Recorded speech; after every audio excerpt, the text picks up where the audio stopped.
أعوذ بالله من الشيطان الرجيم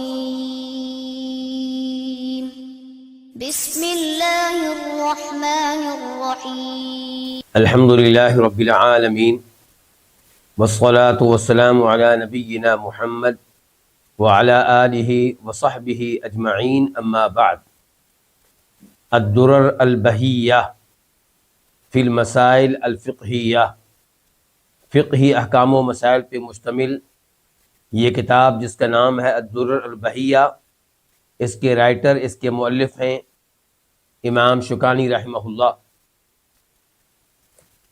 اور وہ فوت ہوئے ہیں 1250 ہجری میں 1250۔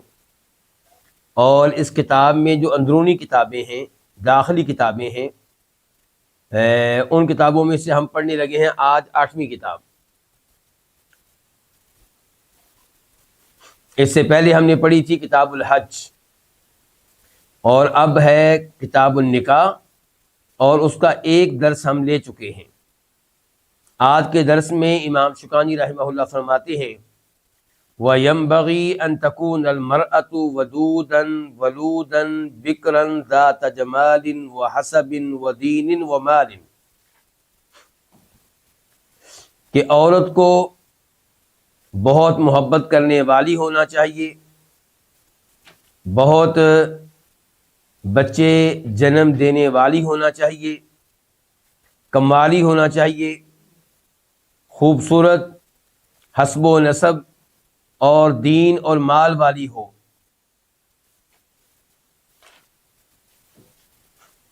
آئیے اب ان مسائل پہ گفتگو کرتے ہیں۔ پہلے نمبر پہ امام شوکانی نے کہا ہے کہ بہتر ہوگا، مناسب یہ ہوگا کہ عورت ایسی ہو جو اپنے خاوند سے محبت کرنے والی ہو، اور جو بہت زیادہ بچے پیدا کرنے والی ہو، بہت زیادہ بچے جنم دینے والی ہو۔ یہ مسئلہ کہاں سے لیا امام شوکانی رحمہ اللہ نے؟ یہ نبی علیہ الصلوۃ والسلام کی احادیث سے لیا۔ ایک حدیث آپ کے سامنے رکھنا چاہوں گا، ابو داؤد شریف کی حدیث ہے 2050 2050۔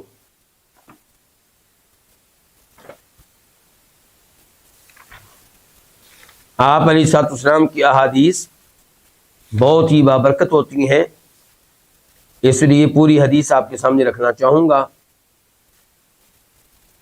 راوی ہیں حدیث کے معقل بن یسار رضی اللہ تعالی عنہ، کہتے ہیں کہ ایک آدمی نبی علیہ الصلوۃ والسلام کے پاس آیا اور اس نے کہا انی اصبت امرأۃ ذات حسب وجمال وانها لا تلد افاتزوجها، کہ مجھے ایک ایسی لڑکی سے شادی کرنے کا موقع مل رہا ہے جو خوبصورت ہے، اچھے خاندان سے تعلق رکھتی ہے، حسب و نسب والی ہے، لیکن بانجھ ہے، بچے پیدا کرنے کی صلاحیت نہیں رکھتی، تو کیا میں اس سے شادی کروں؟ قال لا، آپ نے کہا نہیں۔ پھر وہ صحابی دوسری بار آپ کے پاس آئے تو آپ نے پھر کہا نہیں۔ پھر وہ تیسری بار آئے تو آپ نے کہا تزوج الودود الولود، ایسی لڑکی سے شادی کرو الودود، جو بہت محبت کرنے والی ہو۔ کس سے؟ ہر ایک سے، اپنے شوہر سے۔ الولود، بہت زیادہ بچے جنم دینے کی صلاحیت رکھتی ہو۔ فإنی مکاثر بکم الامم، کیونکہ میں تمہارے ذریعے دیگر اقوام پہ اپنی امت کی کثرت پہ فخر کروں گا، میں کہوں گا کہ میری امت سب سے بڑی ہے۔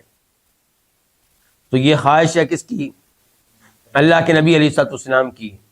اور آپ سے محبت کا نعرہ لگانے والے کیا کہہ رہے ہیں کہ بچے دو ہی اچھے، اور مذاق اڑاتے ہیں ان علماء کرام کا، ان دین کے طالب علموں کا جن کے بچے زیادہ ہوں۔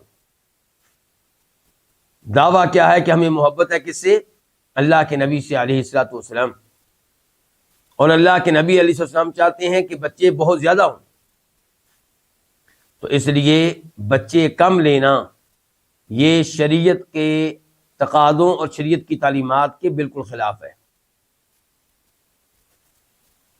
اور یہ معاملہ اس وقت سنگین ہو جاتا ہے جب ایسا کرنے کے پیچھے یہ سوچ ہو کہ بچے زیادہ ہوں گے تو رزق کہاں سے آئے گا، بچے زیادہ ہوں گے تو ان کی تعلیم و تربیت کرنے کے لیے مال کہاں سے آئے گا۔ اس کا مطلب یہ ہے کہ آپ اللہ کے رازق ہونے پہ صحیح معنوں میں یقین نہیں رکھتے۔ اس کا مطلب یہ ہے کہ آپ اللہ تعالیٰ کے قادر اور قدیر ہونے پہ صحیح معنوں میں ایمان نہیں رکھتے، آپ کا ایمان کمزور ہے، آپ کا عقیدہ کمزور ہے۔ ہر ایک کو پتہ ہونا چاہیے کہ جو بھی بچہ آتا ہے اپنا رزق اپنے ساتھ لے کر آتا ہے، اور اس دنیا میں ہر ایک کا تجربہ ہے، میرا بھی آپ سب کا بھی، کہ جیسے جیسے کسی گھر میں بچے بڑھتے چلے جاتے ہیں ویسے ویسے اللہ تعالیٰ کی طرف سے رزق بھی بڑھتا چلا جاتا ہے۔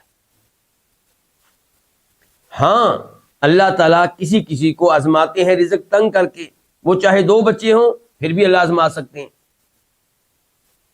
4 ہوں تب بھی اللہ آزما سکتے ہیں۔ کیا وہ گھرانے جن میں 2 بچے ہیں یا 1 بچہ ہے وہاں ہر گھرانے میں رزق ویسے ہی ہے جیسے وہ چاہتے ہیں؟ نہیں، ایسا نہیں ہے۔ تو اس لیے اللہ تعالیٰ کے رازق ہونے پہ یقین رکھا جائے اور کثرت سے اولاد لی جائے۔ البتہ تب اولاد لینے میں وقفہ کیا جا سکتا ہے جب آپ کی وائف یہ چاہتی ہے، آپ یہ چاہتے ہیں کہ پہلے بچے کو 2 سال دودھ پینے کا موقع ملنا چاہیے، تو آپ لوگ احتیاط کر سکتے ہیں۔ تب بھی یہ نہیں ہوگا کہ حمل ٹھہر جائے اور آپ حمل گراتے پھریں، حمل ٹھہرنے سے پہلے آپ احتیاط کر سکتے ہیں تاکہ اس بچے کو 2 سال دودھ پینے کا موقع مل جائے۔ لیکن فرض کریں کہ ابھی اسے دودھ پیتے ہوئے 3 مہینے ہوئے ہیں، 4 مہینے ہوئے ہیں، 5 مہینے ہوئے ہیں، نیا حمل ٹھہر جاتا ہے تو اب آپ حمل نہیں گرائیں گے، اب آپ اس بچے کی بھی مدد کریں جو موجود ہے اور جو آنے والا ہے اس کے استقبال کی تیاریاں کریں۔ لوگ سوال کرتے ہیں جی میری بیگم بہت کمزور ہے، میری بیگم کے لیے یہ مسئلہ ہے، تو علماء کرام کا جواب یہ ہوتا ہے کہ یہ ہے تو آپ اپنی بیگم کی مدد کریں، آپ کاموں میں اس کے ساتھ تعاون کیا کریں، آپ اس کے لیے نوکرانی رکھ دیں، حمل گرانے کی طرف آپ کیوں جاتے ہیں؟ اس سے بچا جائے۔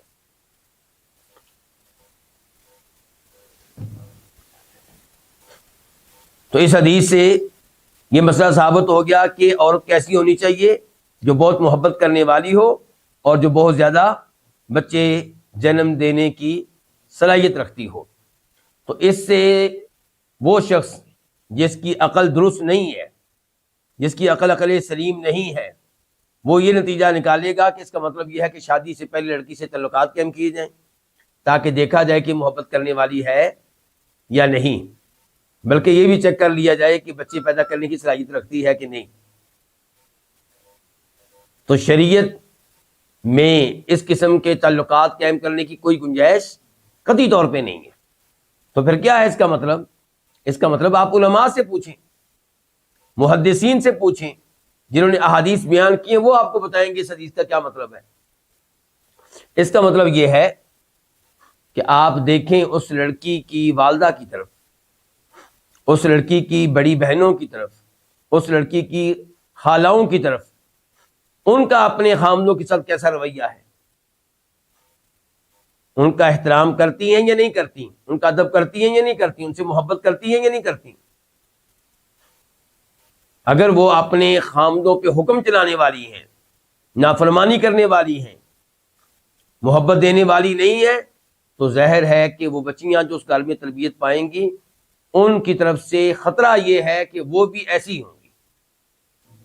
اگرچہ یہ کوئی کلی قاعدہ نہیں ہے، بسا اوقات ایسے گھرانے میں بھی اچھی بچیاں پیدا ہو جاتی ہیں، لیکن خطرہ یہ ہوتا ہے۔ اور یہی صورتحال ہے بچے جنم دینے کی صلاحیت کی۔ آپ دیکھیں اس کی والدہ کے کتنے بچے تھے، اس کی خالہ کے کتنے بچے تھے، اس کی بڑی بہنوں کے کتنے بچے تھے، اس سے آپ کو اندازہ ہو جائے گا کہ ان عورتوں میں بچے پیدا کرنے کی کس حد تک صلاحیت ہے۔ یہ اللہ رب العزت کے سسٹم ہے، اللہ تعالیٰ کا نظام ہے۔ میں ایک ایسے صاحب کو جانتا ہوں، اہل علم میں سے ہیں، وہ اکیلے بھائی ہیں۔ وہ کیا ہے؟ اکیلے بھائی ہیں، لیکن عجیب بات یہ ہے کہ ان کے والد صاحب بھی اکیلے بھائی تھے، ان کے دادا جی بھی اکیلے بھائی تھے، اور اب یہ صاحب جو ہے ان کا بیٹا بھی اکیلا ہی ہے۔ تو ایسی چیزوں سے کچھ نہ کچھ اندازہ ہو جاتا ہے کہ ان کے ہاں بچے زیادہ ہوتے ہیں یا کم ہوتے ہیں، یہ میں کہنا چاہتا ہوں۔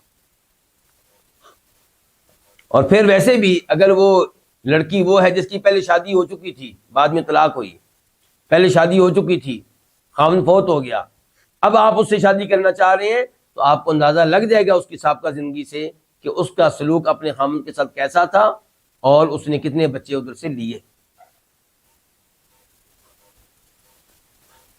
یہ حدیث جو بھی میں نے آپ کے سامنے رکھی ہے معقل بن یسار والی، اس میں صحابی آپ سے پوچھ رہے ہیں کہ کیا میں اس عورت سے شادی کر لوں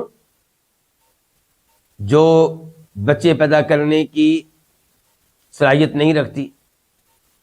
آپ نے منع کر دیا۔ تو کیا ایسی عورت سے شادی کرنے کی اجازت نہیں ہے جو بچے پیدا کرنے کی صلاحیت نہ رکھتی ہو؟ اجازت ہے، اجازت ہے، لیکن یہ افضل نہیں ہے۔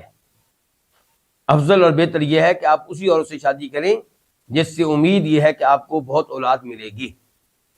باقی اولاد اللہ کے ہاتھ میں ہے، ملے گی یا نہیں ملے گی اللہ بہتر جانتا ہے، لیکن ظاہری اسباب، ظاہری آپ کی سوچ، اس سب کے باوجود اگر کوئی ایسی لڑکی سے شادی کر لیتا ہے جو بانجھ ہے تو اس سے شادی کرنا ممنوع نہیں ہے،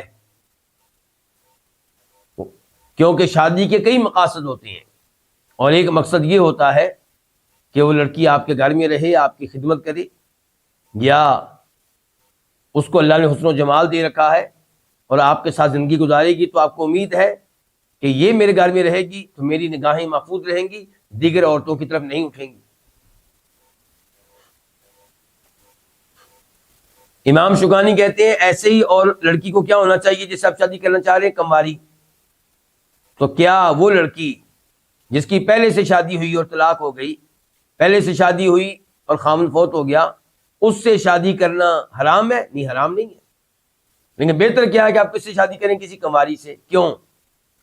کیونکہ کمواری کا واسطہ صرف آپ سے پڑے گا، اس کا دل خالی ہے، اس کے دل میں آپ کی محبت بیٹھے گی۔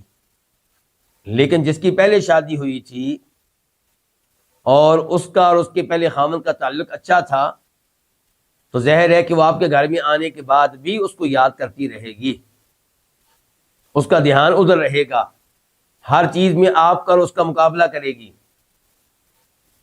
تو ممکن ہے کہ اس کے آپ کے ساتھ ویسے تعلقات قائم نہ ہو سکیں جیسے ہونے چاہیے۔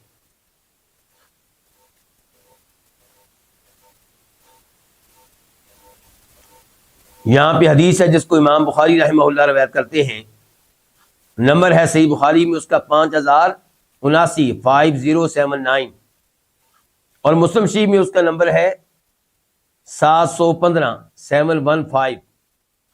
راوی ہیں جابر بن عبداللہ رضی اللہ تعالی عنہما، خود بھی صحابی، ان کے والد گرامی بھی صحابی۔ کہتے ہیں کہ کننا مع رسول اللہ صلی اللہ علیہ وسلم فی غزات، ہم نبی علیہ الصلوۃ والسلام کے ساتھ ایک غزوے میں تھے، ایک جنگ میں تھے، ایک لڑائی میں تھے۔ یہ کون سی لڑائی تھی یہاں پہ اس کا تذکرہ نہیں آیا، علماء کرام نے وضاحت کی ہے کہ اس سے مراد غزوہ تبوک ہے، جنگ تبوک ہے۔ فلما اقبلنا، کہتے ہیں جابر کہ جب ہم واپس آئے، تعجلت علی بعیر لی قطوف، تو میں نے واپس آنے میں جلدی کی جبکہ میں ایک ایسے اونٹ پہ سوار تھا جو بہت سست رفتار تھا۔ فلاحقنی راکب خلفی، ایک سواری پہ سوار میرے پیچھے سے مجھے آ ملا۔ فنحس بعیری بعنزۃ کانت معہ، اس کے پاس چھوٹا سا نیزہ تھا، اس نے وہ میرے اونٹ کو مارا، یعنی کہ ہلکا سا۔ تو فانطلق بعیری کاجود ما انت رائم من الابل، تو وہ لگنے کے بعد میرا اونٹ اتنا تیز رفتار ہوا کہ جس قدر تیز رفتار اونٹ آپ نے کبھی اپنی زندگی میں دیکھا ہوگا وہ اس کی طرح ہو گیا. جابر اس سے کہہ رہے ہیں جس کو حدیث سنا رہے ہیں کہ آپ نے اپنی زندگی میں جو سب سے زیادہ تیز رفتار اونٹ دیکھا ہوگا اس اونٹ کی طرح میرا اونٹ ہو گیا. فالتفت تو میں نے مڑ کے دیکھا فاذا انا برسول اللہ صلی اللہ علیہ وسلم، تو وہ تو اللہ کے رسول تھے علیہ الصلوۃ والسلام. فقال، تو آپ نے کہا ما یعجلک یا جابر، جابر جلد بازی کیوں، اتنی تیزی کیوں کر رہے ہیں آپ مدینہ واپس جانے میں؟ قلت یا رسول اللہ انی حدیث عہد بعرس، اے اللہ کے رسول علیہ الصلوۃ والسلام میری نئی شادی ہوئی ہے.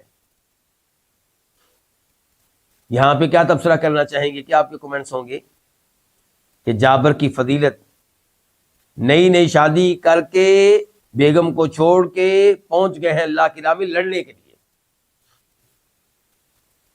نئی شادی ہو جائے تو لوگ تو نماز پڑھنے کے لیے مسجد میں آنا ترک کر دیتے ہیں، لیکن جناب جابر کو دیکھیے اللہ سے کتنی محبت ہے، جنت کتنی پیاری ہے کہ اللہ کے دشمنوں سے لڑنے کے لیے وہ میدان میں آئے ہیں، لڑنے کے لیے گئے ہیں اور واپس آ رہے ہیں. فقال، تو آپ نے کہا ابکرن تزوجتها ام سیبا، تو نے شادی کس لڑکی سے کی ہے، کنواری سے یا اس سے جس کی پہلے شادی ہو چکی تھی؟ قال قلت بل سیبا، میں نے کہا بلکہ میں نے سیب سے شادی کی ہے. سیب اس لڑکی کو کہتے ہیں جس کی پہلے کبھی شادی ہوئی ہو.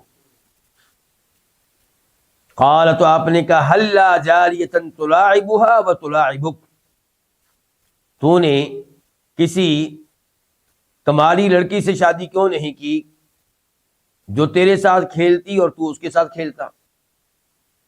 یہ الفاظ بڑے اہم ہیں ہمارے نبی علیہ الصلوۃ والسلام کی طرف سے. ہمارا دین اعتدال ہے، یہ عیسائیوں والا دین نہیں ہے.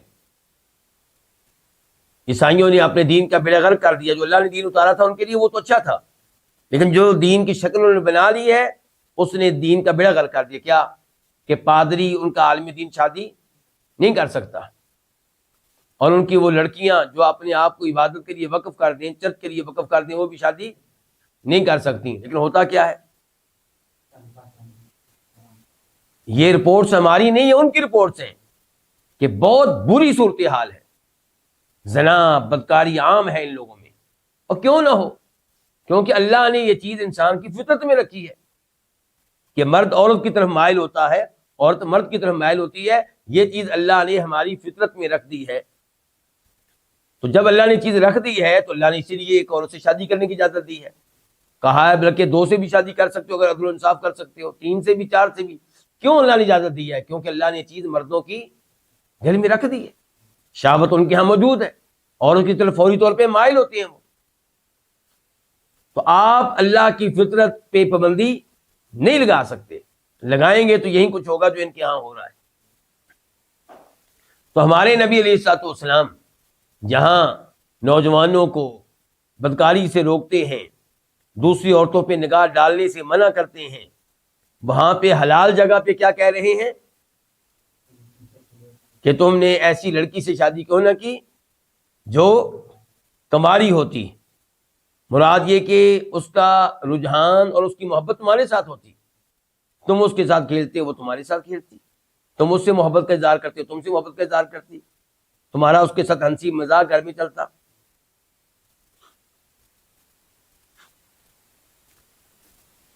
تو اس سے کیا پتہ چلا ان الفاظ سے کہ لڑکی بہتر کیا کہ کون سی ہو، کماری.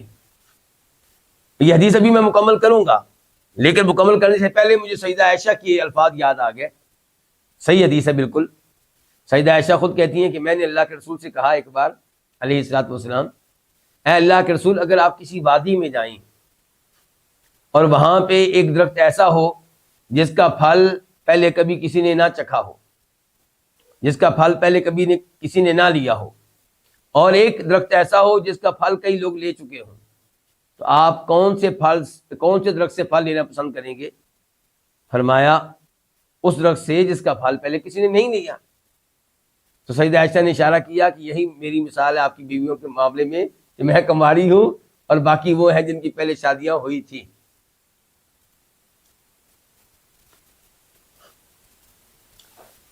قال جناب جابر کہتے ہیں فلما قدمنا المدینہ، جب ہم مدینہ آئے تو ذهبنا لندخل، تو ہم مدینہ داخل ہونے لگے، یعنی کہ مدینہ آئے مراد یہ کبھی مدینہ کے قریب تھے تو ہم مدینہ داخل ہونے لگے۔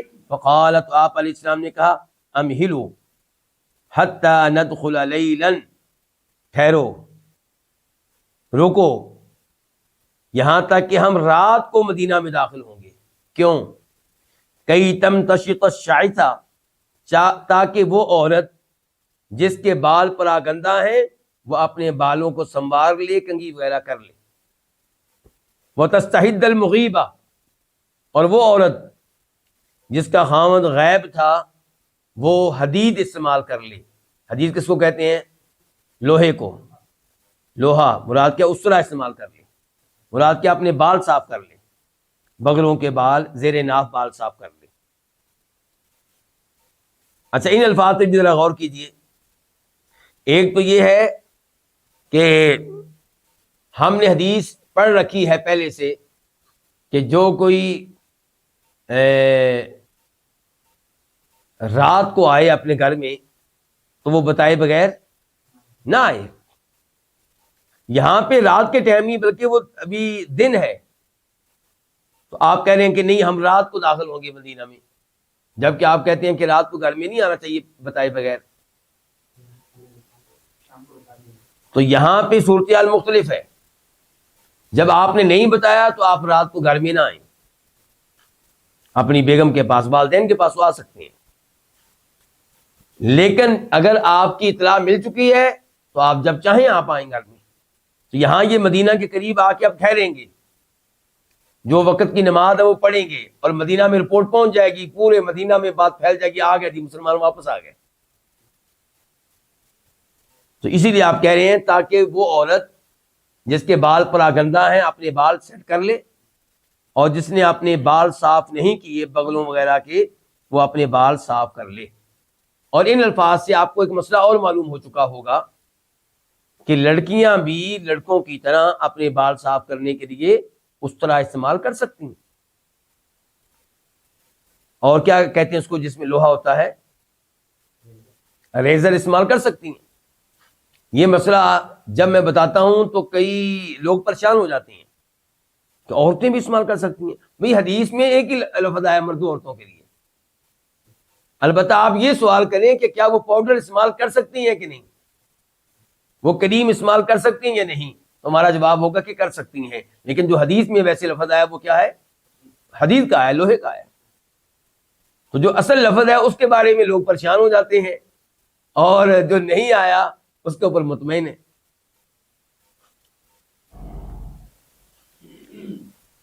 قال، جابر کہتے ہیں وقال، اور آپ نے یہ بھی کہا اذا قدمت فالکیس الکیسا، جب تم گھر پہنچو تو عقل مندی سے کام لینا، عقل مندی سے کام لینا۔ اس سے کیا مراد ہے؟ علماء کرام نے اس کی وضاحت یہ کی ہے، عقل مندی سے کام لینا یعنی کہ اولاد لینے کی کوشش کرو۔ کیا کوشش کرو؟ بیگم سے تعلق قائم کرو تو تعلق ایسا ہو کہ اولاد ملے، اولاد لینے کی کوشش کرو، یہ مراد ہے اس سے۔ تو حدیث واضح ہے اس مسئلے میں کہ کماری لڑکی ہو تو زیادہ بہتر ہے۔ اچھا اس حدیث کی جو دیگر روایات آئی ہیں ان میں یہ آتا ہے کہ جناب جابر نے وضاحت کی کہ اللہ کے رسول صلی اللہ علیہ وسلم میں نے کماری سے شادی کیوں نہیں کی، میں نے ایسی لڑکی سے شادی کیوں کی ہے جو پہلے سے شادی شدہ تھی۔ فرمایا اس لیے کہ میرے والد گرامی احد کی لڑائی میں شہید ہو گئے، اور میری بہت سی بہنیں چھوڑ کے گئے ہیں، چھوٹی چھوٹی بہنیں ہیں، تو میں چاہتا تھا کہ ان کی اوپر نگرانی کرنے کے لیے ایسی لڑکی کو لے کر آؤں جو ذرا سمجھدار ہو، جس کی عمر ان سے کچھ بڑی ہو، جو ان کو سنبھال سکے، ان کی تربیت کر سکے۔ تو مراد یہ کہ اگر میں ان جیسی لڑکی لے آؤں تو تربیت کیسے کرے گی ان کی؟ تو اس لیے اگر کسی کو یہ سیٹ آتا ہے کہ بیوہ لڑکی لے کر آئے، طلاق یافتہ لڑکی لے کر آئے، تو اس میں کوئی حرج نہیں ہے۔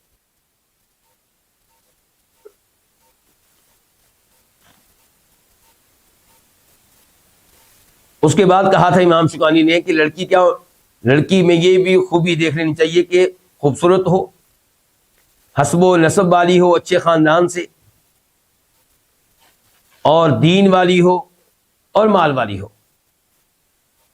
اس بارے میں پہلے حدیث آپ کے سامنے رکھوں گا، پھر مزید گفتگو ہوگی۔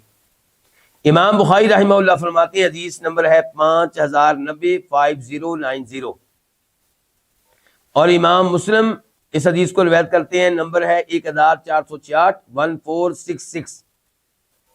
راوی ہے ابو ہریرہ رضی اللہ تعالیٰ عنہ کہ نبی علیہ الصلوۃ والسلام نے فرمایا، تنکح المرأۃ لاربع، عورت سے عام طور پہ نکاح کیا جاتا ہے 4 اسباب کی وجہ سے۔ نمبر 1 لمالیا، اس کا مال دیکھ کر۔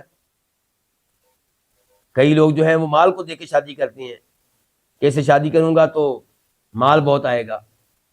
آج کل کے زمانے میں پاکستان انڈیا میں جہیز دیکھ کر، اور پرانے زمانے میں یہ کہ اس کے پاس مال بہت ہے، مال وراثت، تو وہ سارا میری اولاد کے پاس آ جائے گا۔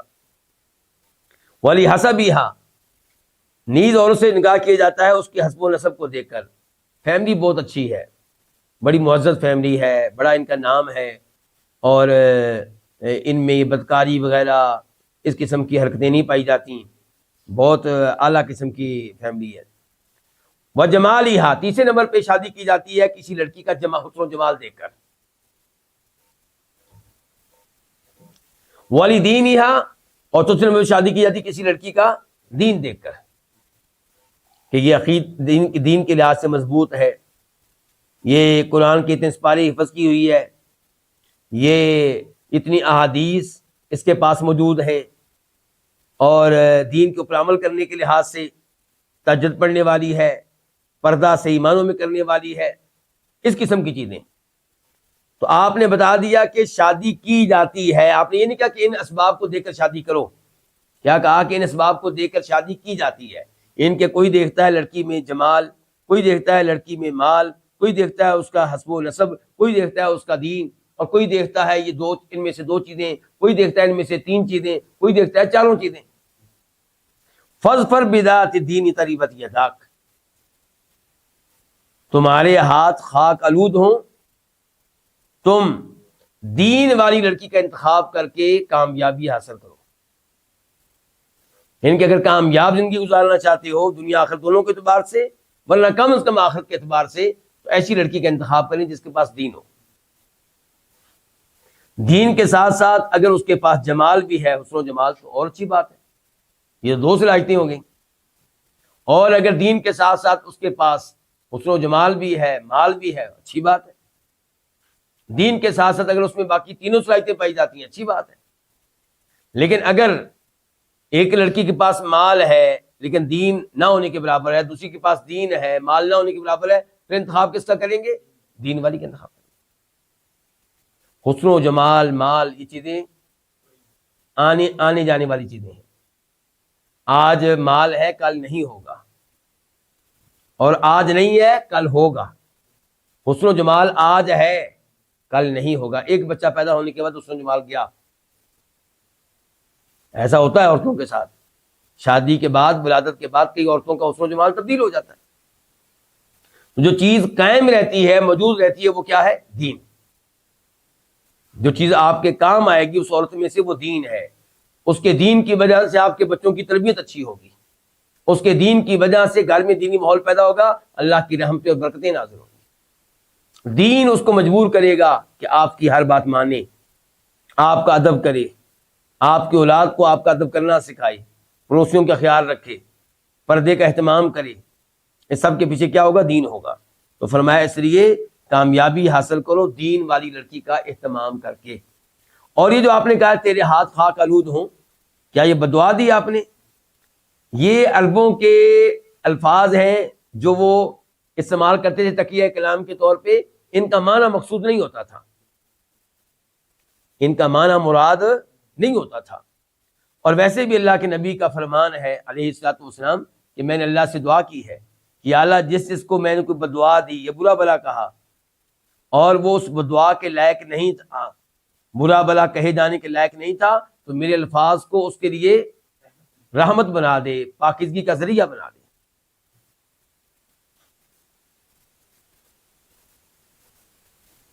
اس کے بعد فرماتے ہیں امام شوکانی رحمہ اللہ وَتُخْتَبُ الْكَبِيرَةُ إِلَى نَفْسِهَا وَالْمُعْتَبَرُ حُصُولُ الرِّضَا مِنْهَا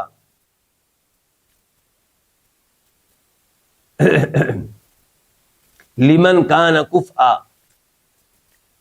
الکبیرہ وہ لڑکی جو بڑی عمر والی ہے، بڑی عمر کی جو عورت ہے خود اس کو پیغام نکاح بھیجا جائے گا، اور اعتبار اس میں خود اس کی رضامندی کا ہے۔ بڑی عمر کی جو عورت ہے اس سے نکاح کرنے میں اعتبار خود اس کی اپنی رضامندی کا کہ وہ راضی ہے یہاں پہ یا نہیں راضی۔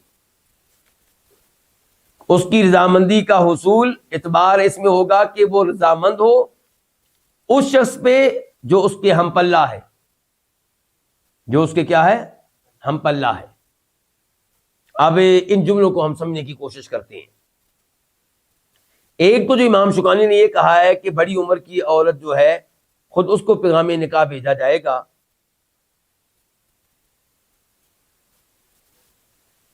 اس کی ممکن ہے کہ گنجائش ہو، پیغام نکاح کسی عورت کے ذریعے بھیجیں گے، لیکن بڑی عمر کی عورت بھی اپنا نکاح خود نہیں کر سکتی، اس کا نکاح بھی اس کا باپ کرے گا۔ باپ کے بغیر نکاح کرے گی تو اس کا کوئی نکاح نہیں ہے، کیونکہ اللہ کے نبی کا فرمان علیہ السلام واضح ہے کہ لا نکاح الا بولی، لڑکی کا نکاح اس کے ولی کی اجازت کے بغیر درست نہیں ہے، چاہے اب یہ کنواری لڑکی ہو، چاہے شادی شدہ ہو، طلاق یافتہ ہو، بیوہ ہو، بڑی عمر کی ہو۔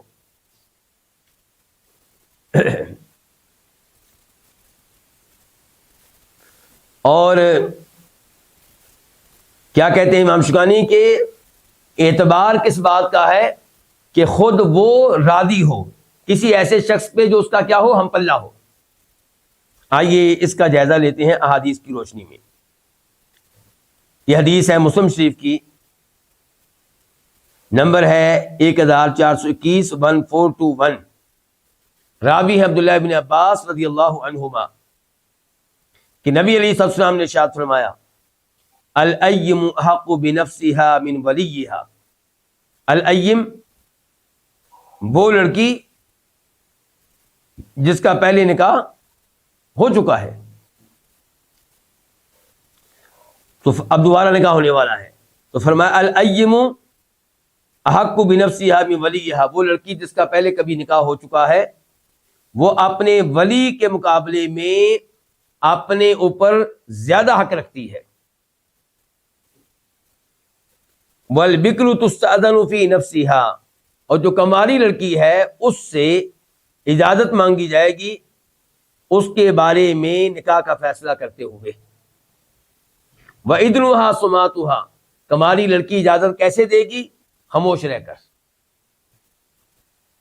والد نے کہا کہ ہم آپ کا نکاح فلاں لڑکے کے ساتھ کرنے لگے ہیں، وہ لڑکے کو پہلے سے جانتی ہے یا نہیں جانتی تو آپ نے پورا تعارف کروا دیا کہ یہ لڑکا ہے، یہ اس کی عمر ہے، یہ اس کی تعلیم ہے، یہ اس کا خاندان ہے، فلاں شہر میں رہتا ہے، یہ اس کی فیملی ہے، سب باتیں آپ نے اس کے سامنے رکھ دی، اور وہ آگے سے انکار نہیں کرتی بلکہ خاموش رہتی ہے، اس کا مطلب یہ ہے کہ وہ راضی ہے۔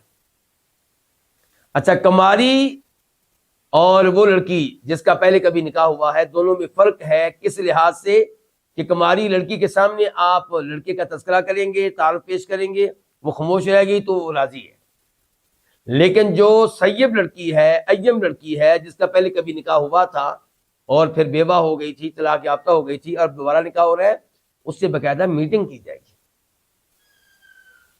اس سے باقاعدہ مشورہ کیا جائے گا، باقاعدہ گفتگو کی جائے گی اس کے ساتھ۔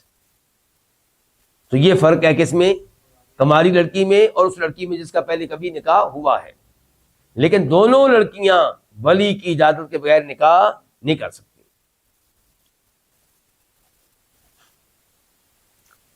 یہاں پہ یہ بات بھی ذہن میں رہے کہ ولی کو چاہیے کہ اپنی بیٹی کی رائے لے، اور اگر وہ اس کو مجبور کرتا ہے کسی جگہ نکاح کرنے پہ جبکہ وہ مطمئن نہیں ہے، دھکے سے اس کا نکاح کرتا ہے تو وہ گنہگار ہوگا، وہ کیا ہوگا؟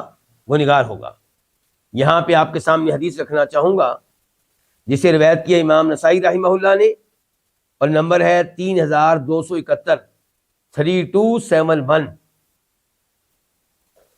اور راوی ہیں سیدہ عائشہ، اور امام ماجہ اس حدیث کو روایت کرتے ہیں، نمبر ہے 1874 1874، اور راوی ہیں بریدہ بن حسیب رضی اللہ تعالی عنہ۔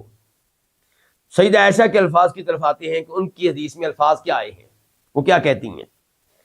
کہتی ہیں کہ ان فتاۃ دخلت علیہا، ایک لڑکی، نوجوان لڑکی میرے پاس آئی، فقالت، تو کہنے لگی، مجھے بتانے لگی کہ ان ابی زوجنی ابن اخیہ لیرفع بی خصیصتہ وانا کارہا، میرے باپ نے میری شادی کر دی ہے اپنے بھتیجے سے۔ کیسے؟ کیوں سے شادی کی ہے؟ تاکہ میرے ذریعے اس کے مقام کو بلند کرے، جبکہ میں ناپسند کرتی ہوں اس کو۔ یہ جو الفاظ ہیں میرے ذریعے مقام کو بلند کرے، اس کے دو معنی ہو سکتے ہیں۔ ایک یہ کہ میری شادی اپنے بھتیجے کے ساتھ کر کے میرے والد صاحب اپنے مقام کو، اپنے اسٹیٹس کو بلند کرنا چاہتے ہیں چچا کی نگاہوں میں۔ دوسرا مطلب اس کا یہ ہو سکتا ہے کہ لڑکا میرے مقام و مرتبہ کا نہیں ہے، لیکن میری اس سے شادی کی جا رہی ہے تاکہ اس کا مقام و مرتبہ میرے ذریعے کیا ہو جائے؟ بڑھ جائے۔ قالت، سیدہ عائشہ نے کہا اس سے، اجلسی، بیٹھ جاؤ، یعنی کہ یہاں میرے پاس بیٹھ جاؤ، حتیٰ یاتی النبی صلی اللہ علیہ وسلم، حتیٰ کہ اللہ کے نبی تشریف لے آئے۔ فجاء رسول اللہ صلی اللہ علیہ وسلم، تو اللہ کے رسول تشریف لائے۔ فاخبرتہ، تو میں نے آپ کو صورتحال سے آگاہ کیا۔ کون کہہ رہی ہیں؟ سیدہ عائشہ۔ فارسل الی ابیہا، تو آپ نے اس کے والد کو پیغام بھیج دیا کہ آؤ۔ تو وہ والد آ گیا، تو آپ نے گفتگو کے بعد فجعل الامر الیہا، آپ نے نکاح کو برقرار رکھنے نہ رکھنے کا معاملہ لڑکی کے سپرد کر دیا۔ اب تم بتاؤ جی، تمہاری مرضی چلے گی۔ فقالت، تو لڑکی کہنے لگی، یا رسول اللہ، اے اللہ کے رسول، قد اجزت ما صنع ابی، میرے والد نے جو کچھ کیا ہے میں اس کو قبول کرتی ہوں، میں اس نکاح کو برقرار رکھتی ہوں۔ ولیکن اردت، میں آپ کے پاس کیوں آئی تھی؟ ولیکن اردت ان اعلم، تاکہ میں جان سکوں، علی النساء من الامر شیء، کیا اس معاملے میں عورتوں کے ہاتھ میں کچھ ہے؟ تو پتہ چل گیا کہ عورتوں کے ہاتھ میں ہے۔ تو باپ لڑکی کی شادی کرے گا، وہ نہیں ہے تو اس کا بڑا بھائی کرے گا، دادا کرے گا، ولی کوئی نہ کوئی کرے گا، خود وہ اپنا نکاح نہیں کر سکتی، لیکن اس کا مطلب یہ نہیں ہے کہ لڑکی کا نکاح وہاں پہ کرے جہاں پہ وہ ناپسند کرتی ہے۔ ہاں، آپ اس کو قائل کر سکتے ہیں پریشر ڈالے بغیر، پیار و محبت سے، کہ بیٹا یہ لڑکا تمہارے لیے اچھا ہے، یہ وجوہات ہیں جن کی وجہ سے تمہارے لیے اچھا ہے۔ ہو سکتا ہے اس کو لڑکے کی صلاحیتوں کا علم نہ ہو، آپ بتائیں گے، فوائد بتائیں گے، وہ قائل ہو جائے الحمدللہ، نہ قائل ہو تو آپ کو زبردستی کرنے کی اجازت نہیں ہے۔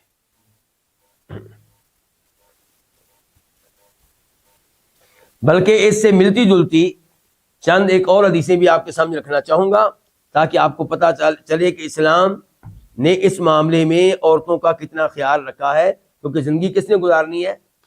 عورت نے گزارنی ہے۔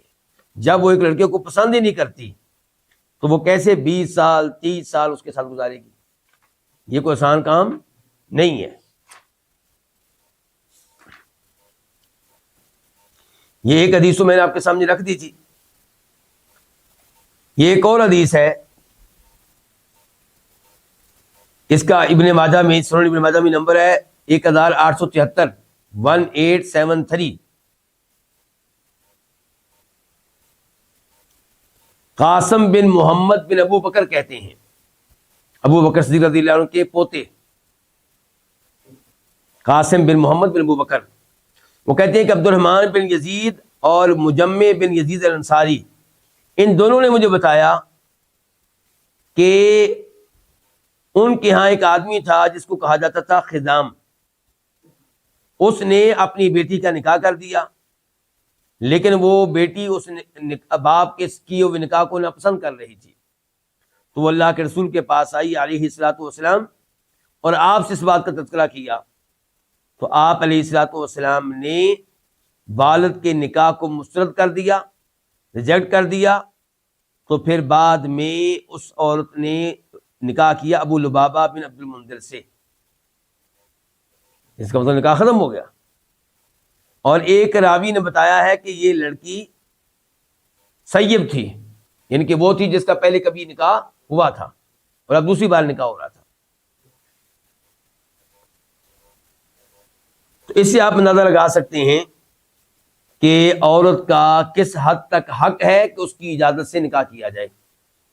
ابن ماجہ میں ایک اور حدیث 1875 1875 عبداللہ بن عباس سے روایت ہے کہ ان جاریۃ بکرا اتت النبی صلی اللہ علیہ وسلم، ایک کماری لڑکی نبی علیہ السلام کے پاس آئی، فذکرت لہ، تو اس نے آپ سے ذکر کیا، تذکرہ کیا کہ ان اباہا زوجہا وہی کارہا، کہ اس کے والد نے اس کی شادی کر دی ہے جبکہ وہ اس شادی کو جہاں پہ کی گئی ناپسند کرتی ہے۔ فخیرہا النبی، تو نبی علیہ السلام نے اس کو اختیار دیا کہ تم چاہو تو نکاح کو برقرار رکھیں گے، چاہو گی تو نکاح کو کینسل کر دیتے ہیں۔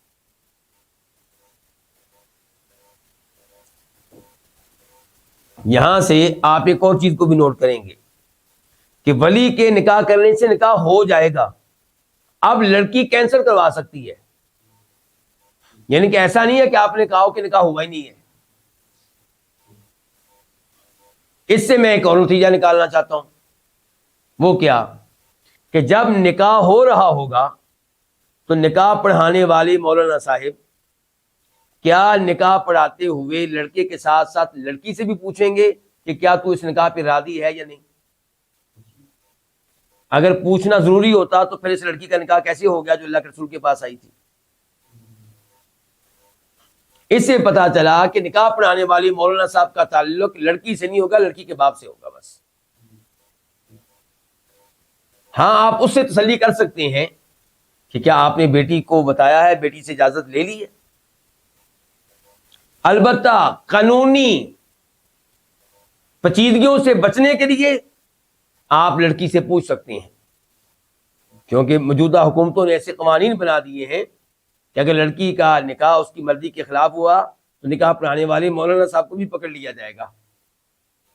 تو اس صورتحال سے بچنے کے لیے آپ لڑکی سے پوچھ سکتے ہیں، لیکن لڑکی کے ساتھ آپ تنہائی میں نہیں بیٹھیں گے، آپ اپنے ساتھ کسی اور کو بھی لے کر جائیں، چاہے لڑکی کے والد صاحب کو، چاہے کچھ اور لوگوں کو، تاکہ ان کی موجودگی میں آپ لڑکی سے پوچھ لیں کہ کیا آپ اس نکاح پہ مطمئن ہیں۔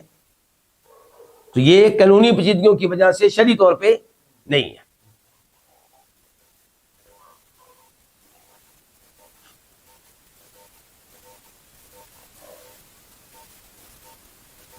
یہاں پہ یہ بھی بتانا مفید ہوگا کہ ولی کے لیے جائز ہے، لڑکی کے باپ کے لیے جائز ہے، باپ نہیں ہے تو اس کا جو دادا ہے جس نے اس کا نکاح کرانا ہے اس کے لیے جائز ہے، اور وہ نہیں ہے تو اس کا جو بڑا بھائی ہے لڑکی کا جس نے نکاح کرانا ہے اس کے لیے جائز ہے کہ اپنی اس بیٹی کو، اپنی اس بہن کو نیک لوگوں کے سامنے پیش کر سکے۔ پیش کرنے کا مطلب کیا کہ ان کو پیشکش کر سکے کہ آپ میری بہن سے شادی کرنا چاہیں تو میری بہن کی یہ صلاحیت ہے، یہ اتنی اس کی عمر ہے، اور آپ اس سے اگر نکاح کریں راضی ہوں تو میں آپ کا نکاح کر سکتا ہوں۔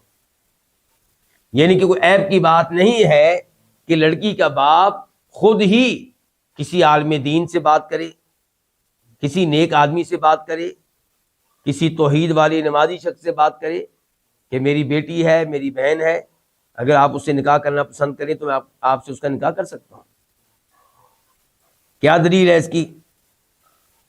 امام بخاری روایت کرتے ہیں، جس کا نمبر ہے 5122 5122، اور راوی عبداللہ بن عمر کہ عمر بن خطاب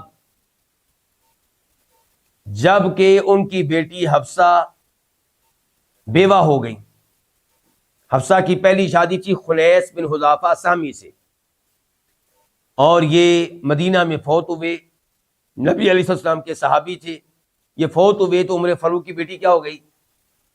بیوہ ہو گئی۔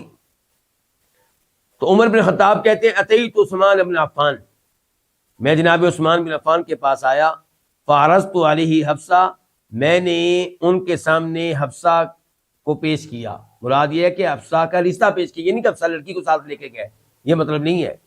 مراد یہ ہے کہ حفصہ کا رشتہ پیش کیا کہ میں اپنی بیٹی کا رشتہ آپ سے کر سکتا ہوں. اور عثمان بن عفان عمر فاروق کے کیا لگتے ہوں گے؟ دوست، بڑی عمر کے، اور ان کو پیشکش کر رہے ہیں کس سے شادی کرنے کی؟ اپنی بیٹی سے. کیونکہ جناب عثمان بن عفان جیسا داماد مل جائے تو اور کیا چاہیے. ایسے داماد نے پہلے شادی بھی کر رکھی ہو تو کوئی مسئلہ نہیں. جناب عثمان تو وہ ہے جن کو اللہ کے رسول نے پسند کیا اپنی 2 بیٹیوں کے لیے، کیسا یہ داماد ہوگا؟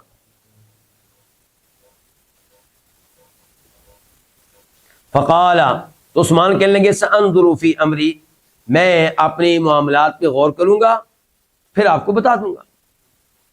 عمر فاروق کہتے ہیں فلبثت لیالیا، میں کئی راتیں کئی دن انتظار کرتا رہا.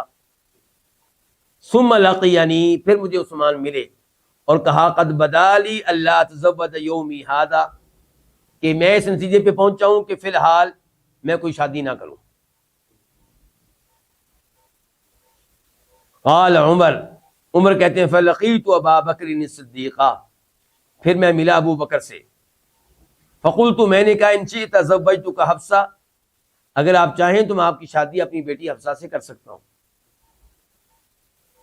فصامت ابو بکر خاموش ہو گئے. فلم یرجع الی شیئا، مجھے کوئی جواب ہی نہیں دیا. عثمان نے یہ تو کہا تھا نا کہ میں غور کرتا ہوں اور آپ کو بتاؤں گا، اور ابو بکر نے کوئی جواب ہی نہیں دیا. وَكُنْتُ أَوْجَدَ عَلَيْهِ مِنِّي عَلَى عثمان، مجھے ان پہ عثمان کے مقابلے میں زیادہ غصہ تھا، ان کو جواب ہی نہیں دیا. بھی کچھ تو کہتے ہیں نا. کہتے فلبثت لیالیا، میں چند دن چند راتیں مزید ٹھہرا رہا. تو پھر اللہ کے رسول علیہ السلام نے حفصہ کے لیے پیغام نکاح بھیج دیا، تو میں نے اپنی بیٹی کا نکاح اللہ کے رسول سے کر دیا علیہ الصلوۃ والسلام. فلقینی ابو بکر، اب ابو بکر مجھ سے ملے اور کہنے لگے لعلک وجدت علی حین عرضت علی حفصہ فلم فیما ارجع الیک شیئا، مجھے لگتا ہے کہ آپ نے میرے اوپر ناراضگی رکھی ہوئی ہے دل میں، کیونکہ آپ نے مجھے حفصہ کے رشتے کی پیشکش کی تھی اور میں نے کوئی جواب نہیں دیا تھا. عمر فاروق نے کہا بالکل مجھے غصہ ہے. قال ابو بکر کہنے لگے کہ میں آپ کو جواب دیتا، لیکن میرے سامنے ایک رکاوٹ تھی، میری ایک مجبوری تھی، میرا ایک عذر تھا. وہ کیا؟ کہ مجھے معلوم تھا کہ نبی علیہ الصلوۃ والسلام آپ کی بیٹی حفصہ کا تذکرہ کر چکے ہیں، یعنی کہ ارادہ ظاہر کر چکے ہیں کہ شاید میں ان سے شادی کر لوں. تو میں اللہ کے رسول کا راز آپ کو نہیں بتا سکتا تھا کہ جی اللہ کے رسول سوچ رہے ہیں، لیکن آپ کو میں اب بتاتا ہوں کہ اگر اللہ کے رسول حفصہ سے شادی نہ کرتے تو میں پیشکش قبول کر لیتا. عمر فاروق بڑی غیرت والے انسان تھے، ان کی غیرت مشہور و معروف ہے، لیکن خود ہی اپنی بیٹی کا رشتہ پیش کر رہے ہیں، کبھی جناب عثمان کو، کبھی ابو بکر صدیق کو. تو اس سے پتہ چلا کہ اگر اس قسم کے علماء، اس قسم کے نیک لوگ موجود ہوں، چاہے ان کی پہلے سے شادیاں ہوئی ہوں، تو آپ اپنی بیٹی کا رشتہ ان کو پیش کر سکتے ہیں. اگر وہ مان جائیں تو آپ کے لیے، آپ کی بیٹی کے لیے بہت بڑا اعزاز ہے. نہ بھی مانیں تو پھر بھی آپ کامیاب ہیں کہ آپ نے کوشش تو کی ہے اچھی جگہ رشتہ کرنے کی. بعد میں یہ افسوس تو نہیں ہوگا کہ میں نے اچھی جگہ بیٹی کا رشتہ کرنے کی کوشش کیوں نہیں کی.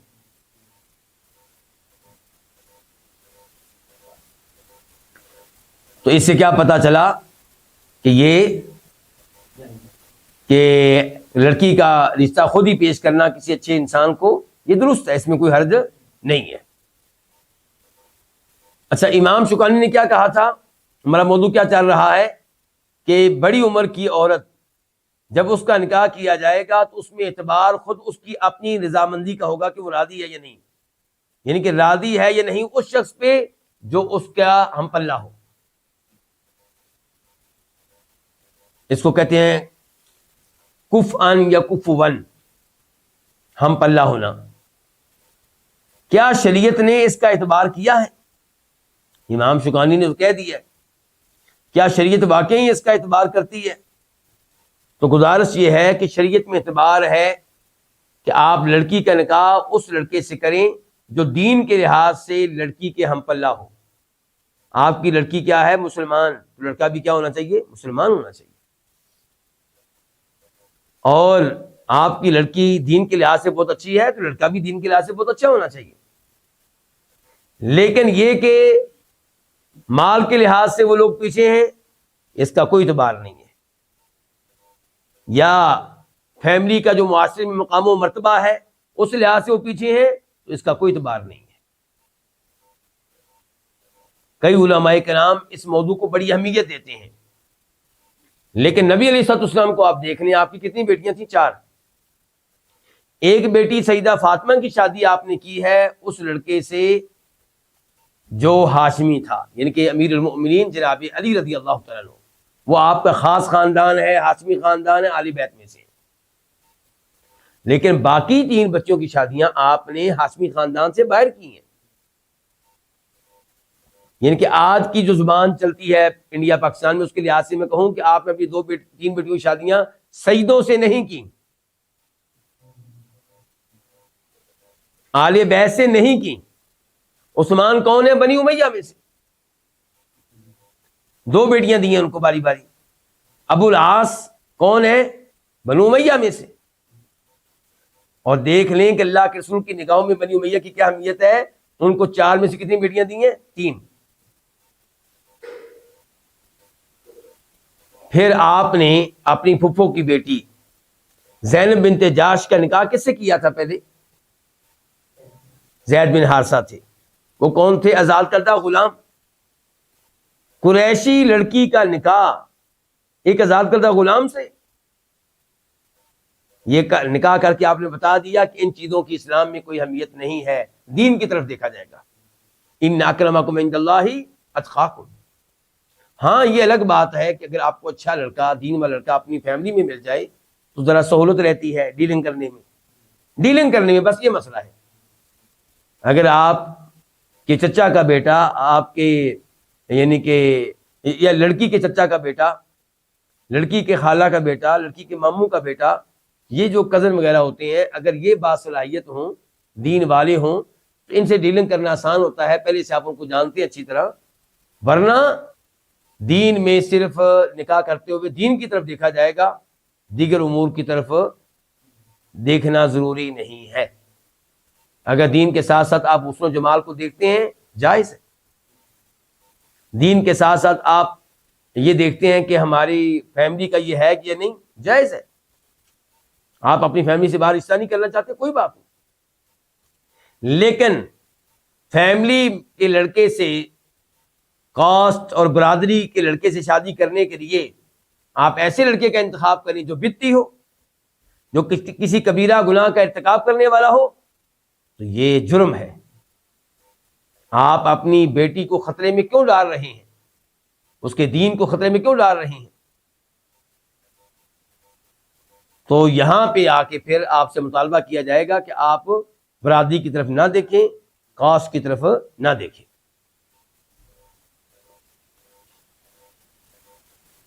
البتہ لڑکے میں دین اور اخلاق دیکھنا چاہیے، جیسا کہ ترمذی شریف کی حدیث ہے. فرماتے ہیں نبی علیہ الصلوۃ والسلام کہ جب تمہارے پاس رشتے کے لیے ایسا لڑکا آئے جس کا دین بھی تمہیں پسند ہے اور اخلاق بھی. کتنی چیزیں؟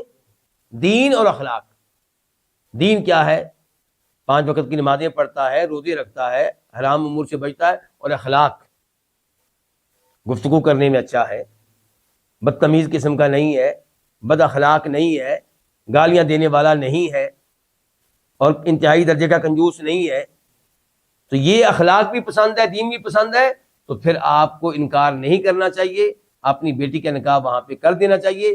اگر نہیں کریں گے تو فرمایا زمین میں فتنہ ہوگا اور فساد ہوگا. جب ایسی لڑکیاں بیٹھی رہیں گی اور غلط جگہوں پہ ان کا رشتہ آپ کریں گے تو زمین میں فتنہ فساد ہوگا، اور کیا ہوگا. تو یہیں پہ آج کے درس کا اختتام کرتے ہیں. انشاءاللہ اس موضوع کو مکمل کیا جائے گا۔ اللہ رب العزت ہمیں قرآن و حدیث کا علم صحیح معنوں میں حاصل کرنے کی توفیق عنایت فرمائے۔ وآخر دعوانا الحمدللہ رب العالمین۔